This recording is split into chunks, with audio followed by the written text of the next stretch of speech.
The day had been uneventful until now. Officer Greg Harper sat in his patrol car, sipping lukewarm coffee from a styrofoam cup as he scanned the quiet streets of Oak Ridge. It was one of those evenings where nothing seemed out of place, just another shift in a town that rarely saw trouble. But then something caught his eye. A sleek black sedan sped past him, its tires humming against the asphalt. Harper frowned slightly. The speed limit here was 35, but this car looked like it was going closer to 50. He set the coffee cup down and flicked on the sirens without hesitation. The flashing blue and red lights reflected off the rear window of the sedan as it slowed down ahead. Harper gripped the steering wheel and followed, pulling up behind the car once it came to a stop by the curb. He glanced at his partner, Chris Doyle, who gave a nonchalant shrug. Probably just some kid showing off, Doyle muttered under his breath. Harper didn't respond. He stepped out of the patrol car and adjusted his belt, making sure his radio was secure.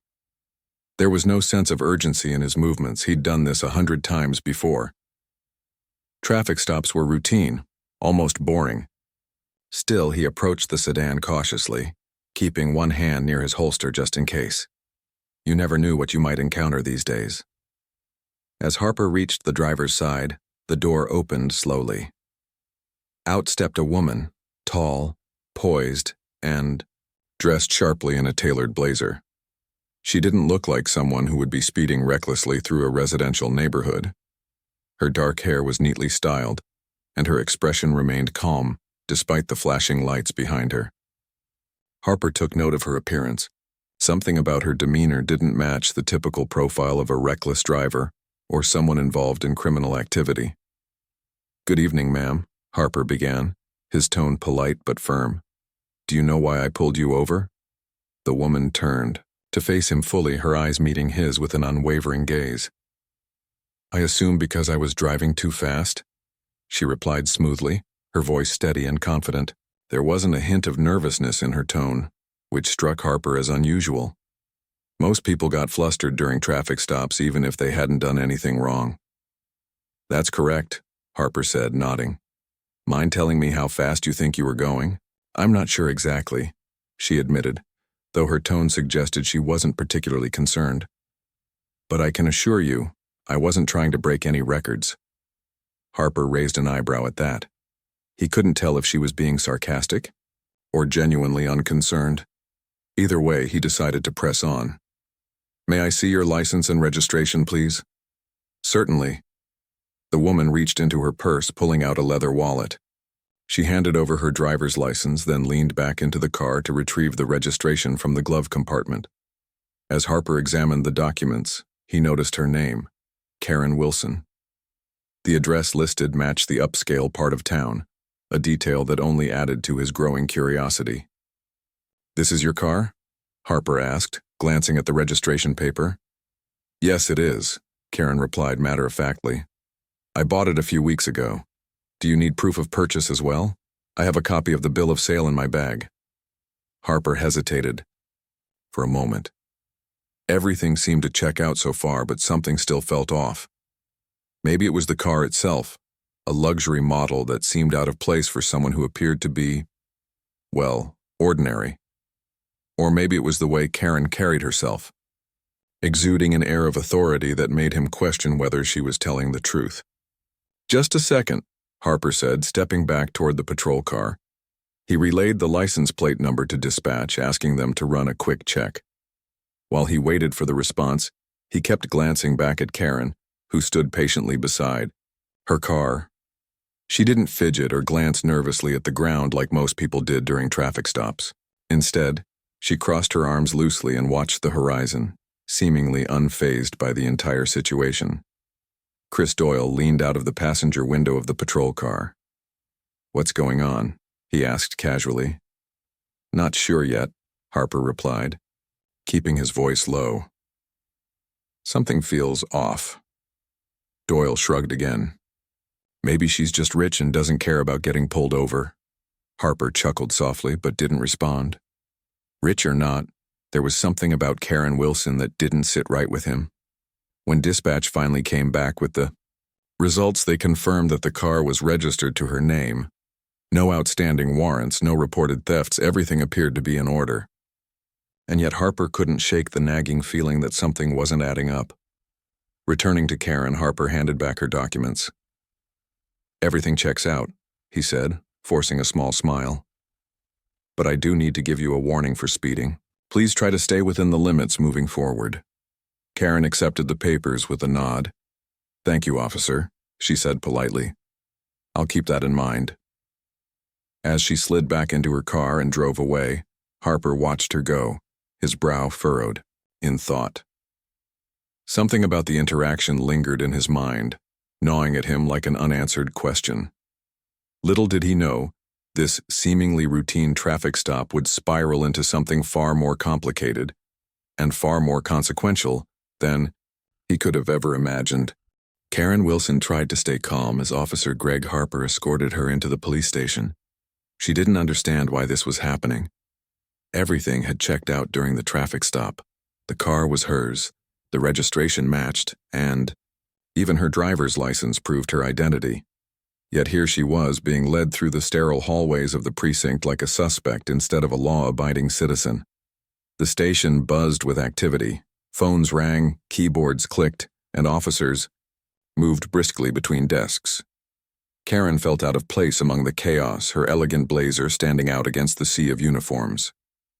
Harper gestured for her to sit on a wooden bench near the front desk, while he disappeared behind a counter to speak with someone else. She crossed her legs and placed her hands neatly in her lap, trying to project an air of composure despite the growing irritation bubbling inside her. Minutes ticked by slowly. Karen glanced at the clock on the wall, then back at Harper, who seemed engrossed in conversation with another officer. She leaned forward slightly, catching snippets of their discussion.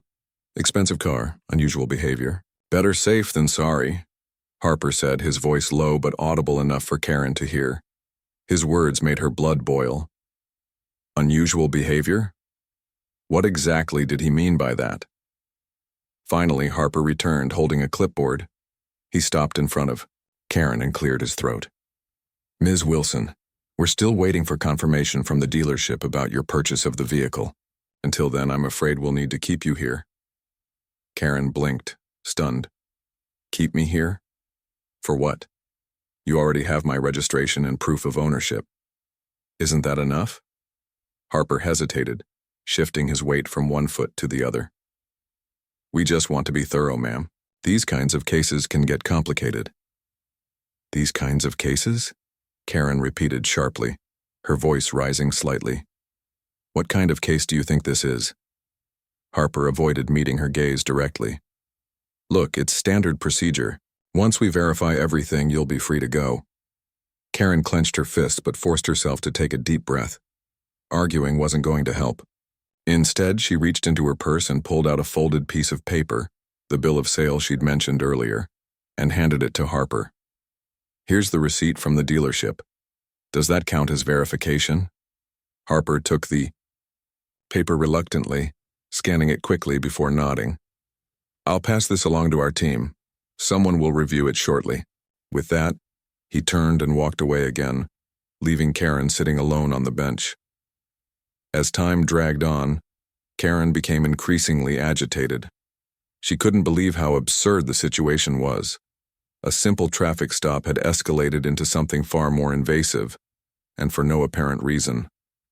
She wondered if things would have unfolded differently if she were someone else, someone who didn't look like her. The thought sent a chill down her spine, but she pushed it aside. Now wasn't the time to dwell on such things. Across the room, Rookie Officer Mia Lopez observed the scene from her desk. She'd only been with the department for a few months, and this was her first real glimpse of how messy situations could get. Something about Karen's demeanor struck her. Not because she seemed guilty, but because she radiated authority and confidence. Most people brought into the station were nervous or defensive, but Karen appeared almost regal in her poise. Mia leaned over to her colleague, Detective Alan Foster, who was typing up a report nearby. "Hey, isn't that the woman Officer Harper pulled over earlier?" she whispered, nodding toward Karen. Foster glanced up briefly. "Yeah, that's her." "Why?" "I don't know. Mia admitted, frowning. Something about this feels off. Did you hear what happened? Foster shook his head. Not all the details. Just that Harper thought the car might be stolen. But they have the registration and a receipt, Mia pointed out. Isn't that enough? It should be, Foster agreed, though his tone suggested he wasn't entirely convinced. He watched Karen for a moment, noting the way she sat, perfectly still, her eyes fixed on the clock.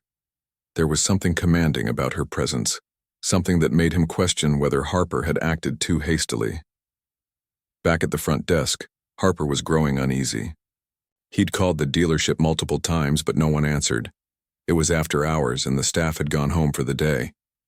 Without definitive proof, he couldn't release Karen, but holding her any longer risked crossing a line. He knew the rules. Suspicion alone wasn't grounds for detention. Still, something nagged at him.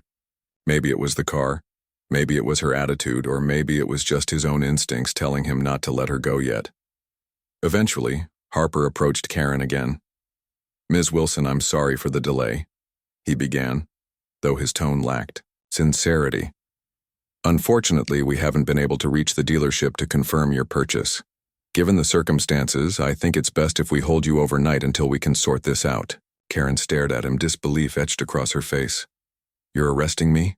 On what grounds? Suspicion of grand theft auto, Harper replied stiffly, avoiding eye contact. It's temporary, ma'am. As soon as we verify your story, you'll be released. Karen stood abruptly, her patience finally snapping. This is ridiculous. I've given you every document you asked for. What more do you want? Harper stepped back, raising his hands slightly in a placating gesture. Please, Ms. Wilson, don't make this harder than it needs to be. Harder for whom? Karen shot back. For you? Because you clearly don't trust me based on nothing more than your assumptions? Her words hung in the air, sharp and accusing. Harper opened his mouth to respond, but thought better of it. Instead, he signaled for another officer to escort Karen to a holding cell. As she was led away, she turned one last time to glare at Harper. You'll regret this, she said quietly, her voice icy. Mark my words. Once Karen was gone, Mia approached Harper cautiously. Are you sure about this? She asked. She seems pretty adamant that the car is hers. She's either very confident or very guilty, Harper muttered, though his tone betrayed a flicker of doubt. We'll see what tomorrow brings. Meanwhile, Karen sat alone in the small, brightly lit cell. The bench was uncomfortable, and the air smelled faintly of disinfectant. Despite her anger, she forced herself to stay calm. This wasn't the first time she'd faced discrimination, but it never failed to leave her feeling drained and disheartened. Still, she reminded herself that she had resources others didn't. If they thought they could intimidate her, they were sorely mistaken. Hours passed, and the station grew quieter as night fell. Karen closed her eyes, leaning her head against the cold wall. She knew this ordeal wasn't over, not by a long shot. But she also knew she wouldn't let it end without a fight. Morning arrived too slowly for Karen Wilson. The night in the holding cell had been long and uncomfortable, filled with moments of frustration and quiet reflection. By the time the first rays of sunlight filtered through the small window high, up on the wall, she was more determined than ever to clear her name. She knew she hadn't done anything wrong, but proving it to these officers felt like an uphill battle. Detective Alan Foster entered the station early that day, carrying a cup of coffee and a stack of files under his arm. He wasn't scheduled to work until later, but something about the situation involving Karen Wilson gnawed at him. Rookie Officer Mia Lopez had mentioned the case briefly the previous evening, and Foster couldn't shake the feeling that there was more to the story than met the eye. As he settled into his desk, Foster decided to take a closer look at the file. He flipped through the pages, reviewing the details of the traffic stop and subsequent arrest. Everything seemed routine on paper: speeding violation, suspicious vehicle, lack of immediate verification, but something didn't add up. Why would someone like Karen Wilson, who carried herself with such authority, risk stealing a luxury car? It didn't make sense. Foster picked up the phone and dialed the local courthouse. "Hi, this is Detective Foster with the Oak Ridge Police Department," he said when the clerk answered. "I'm trying to confirm some information about a citizen we have in custody. Her name is Karen Wilson." There was a pause on the other end of the line before the clerk responded. "Karen Wilson? As in Judge Karen Wilson?" Foster's heart skipped a beat. "Yes, that's correct. Is she a judge?" "She sure is," the clerk replied. "One of our most respected ones, actually. What's going on?" Foster thanked the clerk and hung up quickly, his mind racing. This changed everything. If Karen Wilson was a sitting judge, then arresting her, even temporarily, was a massive mistake. He stood abruptly and headed straight for Chief Raymond Holt's office. Chief Holt listened intently as Foster explained the situation, his expression growing grimmer with each passing second. "Are you telling me we detained a judge?" he asked, his voice low and incredulous. "Yes, sir," Foster confirmed. "Officer Harper acted on suspicion without proper evidence. We need to release her immediately and handle this carefully." Holt rubbed his temples, already dreading the fallout. "Get her out of that cell right now, and find Harper. I want him in my office ASAP." Meanwhile, Officer Greg Harper arrived at the station, oblivious to the storm brewing around him. He grabbed a cup of coffee and headed toward his desk when Mia Lopez intercepted him. "Harper, you need to see the chief," she said urgently. "It's about the woman from last night." "What about her?" Harper asked, frowning. "Did the dealership call back?" "No," Mia replied, shaking her head. "It's worse than that. You really should talk to the chief." Confused, but sensing trouble, Harper made his way to Holt's office. When he stepped inside, he found both the chief and Detective Foster waiting for him, their expressions grim. "Take a seat, Harper," Holt said firmly. "We've got a problem." Harper sat down nervously, gripping the edge of the chair. "What's going on, sir?" "Karen Wilson," Holt began, leaning forward.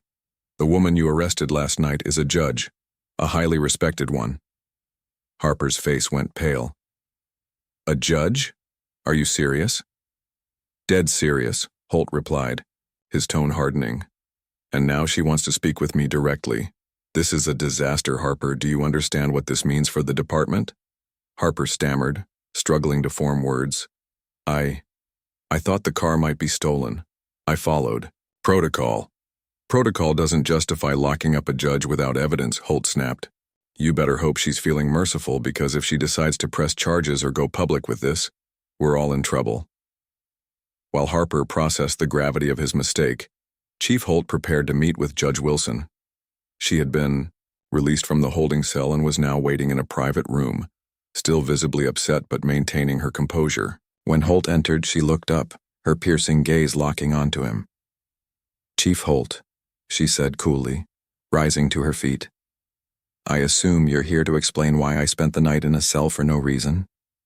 Holt swallowed hard, feeling the weight of the situation. "Judge Wilson, I can't apologize enough for what happened. This was a grave error on our part, and I assure you we're taking steps to ensure it never happens again." Karen crossed her arms, her expression unreadable. "An apology isn't enough. I want answers. Why did your officer arrest me? What justification did he have?" Holt glanced at Foster, who stepped forward. "Officer Harper acted on suspicion of grand theft auto, ma'am. However, the evidence didn't support that suspicion, and we failed to verify your ownership promptly. It was a mistake, a serious one, and we're investigating how it happened." Karen nodded slowly, though her jaw remained tight. "Suspicion based on what? My appearance? The fact that I drive a luxury car? Or simply because I'm black?" Her words hit like a punch, leaving Holt speechless for a moment. "Ma'am, I can't speak to Officer Harper's motivations, but I promise you we'll get to the bottom of this. In the meantime, I'd like to offer my personal assurance that we'll do everything in our power to make this right." Karen studied him for a long moment before speaking again. "I appreciate your apology, Chief Holt, but actions speak louder than words. I expect full accountability for this incident, starting with Officer Harper." Holt nodded solemnly. "Understood. Judge Wilson, You have my word. After the meeting, Holt returned to his office where Harper waited anxiously. You're suspended pending further review, Holt announced bluntly, and you'll be required to attend bias training immediately. Consider yourself lucky if Judge Wilson doesn't pursue further action against you. Harper slumped in his chair, realizing the magnitude of his blunder. Meanwhile, Judge Wilson left the station, her head held high despite the ordeal. As she climbed into her car, she resolved to use this experience to push for meaningful change, not just within the police department but across the entire justice system. Back at the station, whispers spread among the officers about what had transpired. Some defended Harper, claiming he was following standard procedure, while others criticized his judgment. Mia Lopez watched silently, her thoughts swirling. She knew this incident would spark difficult conversations, but she also hoped it would lead to progress. For now, the situation remained unresolved, but one thing was certain: nothing would ever be the same again. The tension in the air was palpable as Judge Karen Wilson entered the conference room at the Oak Ridge police station. It had been 2 days since her wrongful arrest, and while she had calmed down somewhat, the anger still simmered beneath her composed exterior. She took her seat at the head of the table, placing her briefcase on the floor beside her. Across from her sat Chief Raymond Holt, who looked like he hadn't slept in days. His usually sharp uniform was slightly rumpled, and his face carried the weight of the situation. Also present were several officers, including Detective Alan Foster and Officer Greg Harper. Harper avoided making eye contact with Karen, staring instead at the surface of the table. Rookie Officer Mia Lopez sat quietly near the back, observing everything with wide eyes. The room felt smaller than it actually was, the weight of what had happened pressing down on everyone. Chief Holt cleared his throat nervously before speaking. Judge Wilson, thank you for coming here today. I want to start by apologizing again for the events that unfolded. This should never have happened, and we're taking immediate steps to ensure it doesn't happen again. Karen nodded slowly, her gaze steady. Thank you for your apology, Chief Holt. But an apology alone won't fix this. I'm here because I want answers and accountability. Holt nodded, gesturing toward Harper. Officer Harper has agreed to explain his actions. Please, Greg. Harper shifted uncomfortably in his chair before finally speaking. His voice was hesitant, almost shaky. Judge Wilson, I thought the car might be stolen. When I saw the vehicle and noticed how fast you were driving, I suspected something wasn't right. I followed protocol. Karen interrupted him sharply, her tone icy. Protocol? Let me understand this clearly. Your protocol allowed you to detain me without evidence simply because you didn't believe someone like me could own a luxury car. Harper opened his mouth to respond, but quickly closed it, unable to find the words. The silence stretched awkwardly until Detective Foster spoke up. Ma'am, Officer Harper made a judgment call based on incomplete information. That call turned out to be wrong, and we deeply regret the consequences. Karen turned her piercing gaze toward Foster. A judgment call, she repeated, her voice dripping with sarcasm. Do you realize how often people like me hear those words?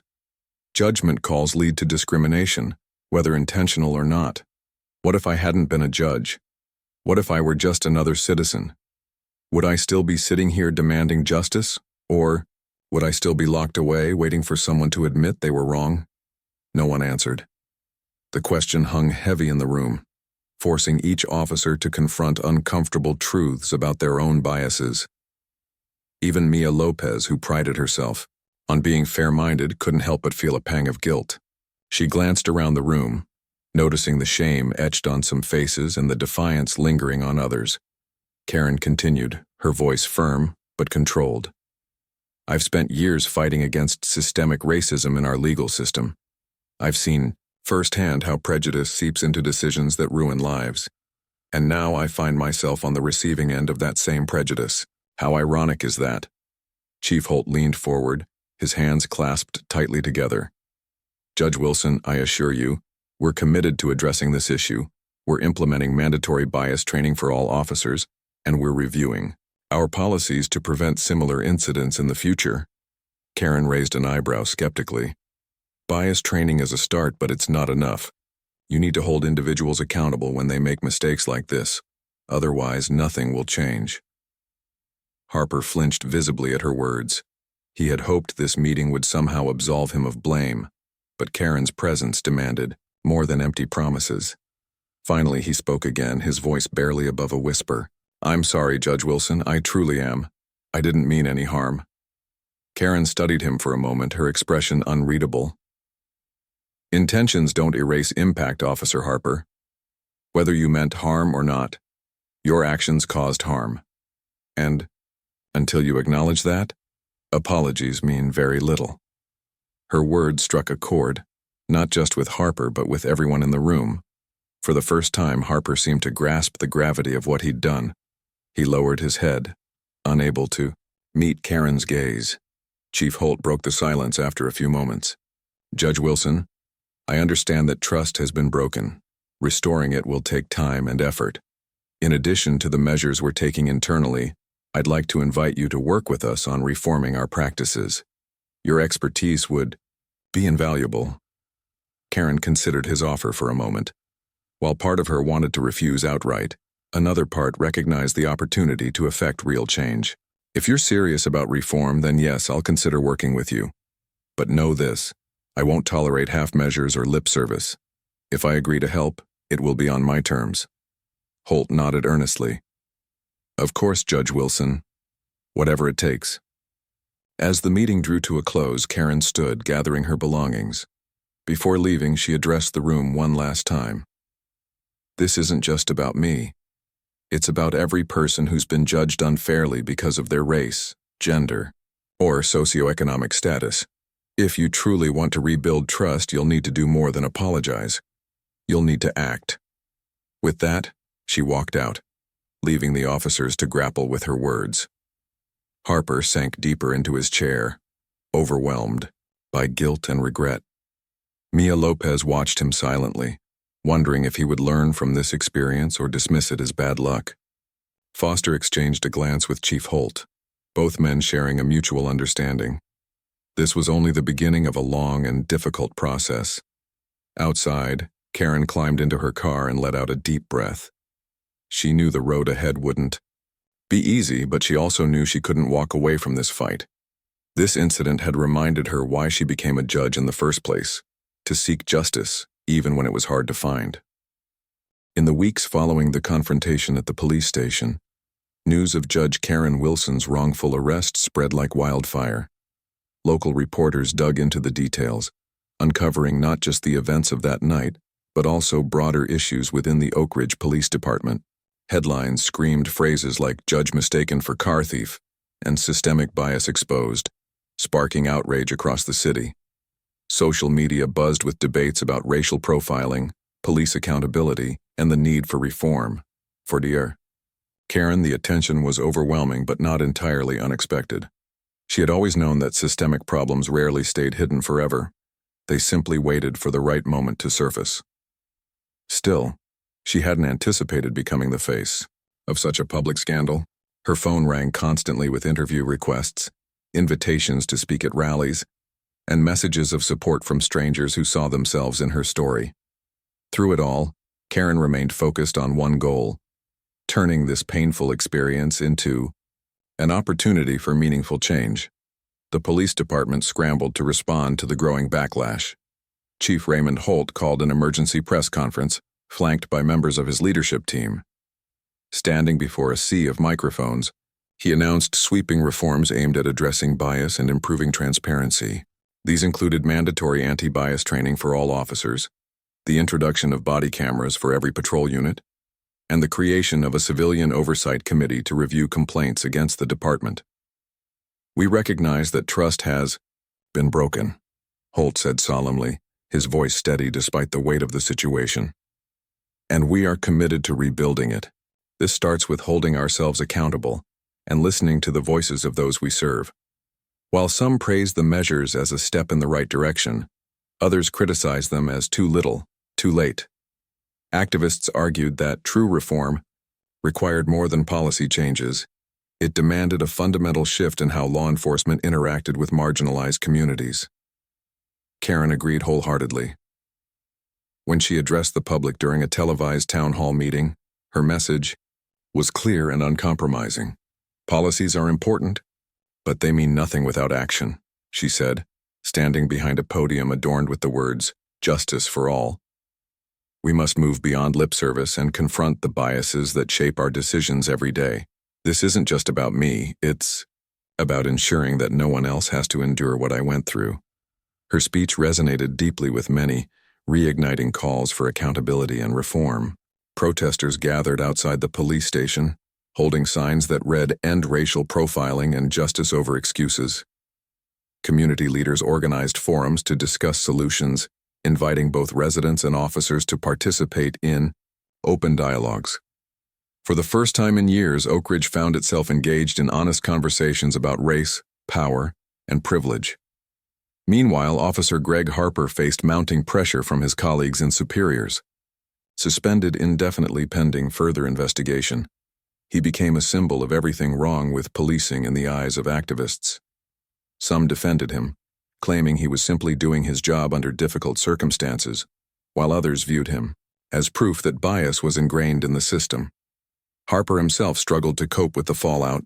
He avoided leaving his house, fearing judgmental stares from neighbors and former friends.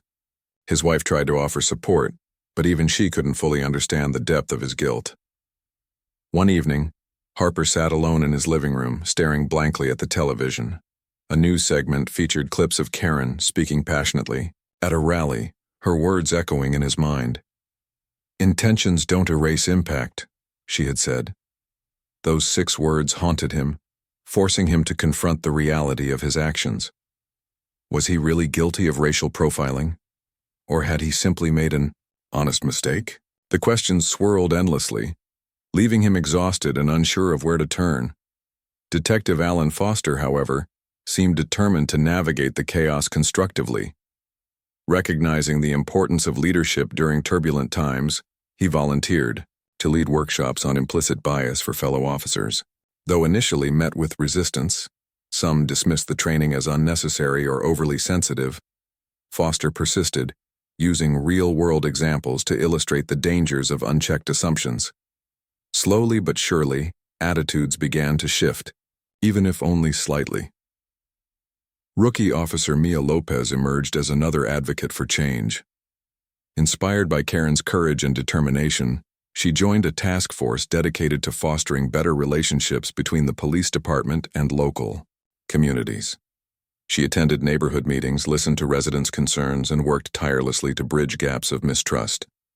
For Mia, this wasn't just about fixing a broken system. It was about proving that law enforcement could still be a force for good. As months passed, the initial fury surrounding Karen's arrest gradually gave way to cautious optimism. The Civilian Oversight Committee held its first meeting, drawing praise for its commitment to fairness and transparency. Officers began wearing body cameras, capturing interactions that were later reviewed for compliance with updated protocols. And though progress was slow, there were signs that things were moving in the right direction. Karen continued to play an active role in the reform efforts, attending meetings, giving speeches, and mentoring young lawyers eager to fight for justice. She knew the work would never truly be finished, there would always be obstacles to overcome, but she refused to give up. Every small victory reminded her why she had chosen this path in the first place. One afternoon, Karen stood outside the courthouse, watching as a group of teenagers handed out flyers promoting a youth-led initiative against police brutality. Their energy and passion filled her with hope. As she turned to leave, a familiar voice called out to her, "Judge Wilson." It was Mia Lopez, approaching hesitantly but with a warm smile. "I just wanted to say thank you for everything you've done. You've inspired so many of us to keep pushing for change." Karen returned the smile, feeling a sense of pride in the ripple effect of her actions. "Thank you, Officer Lopez. Change doesn't happen overnight, but with people like you leading the way, I believe we can build a better future." They exchanged a brief nod before parting ways, each carrying renewed determination to make a difference. The road ahead remained uncertain, but for the first time in a long time, it felt possible to walk it together.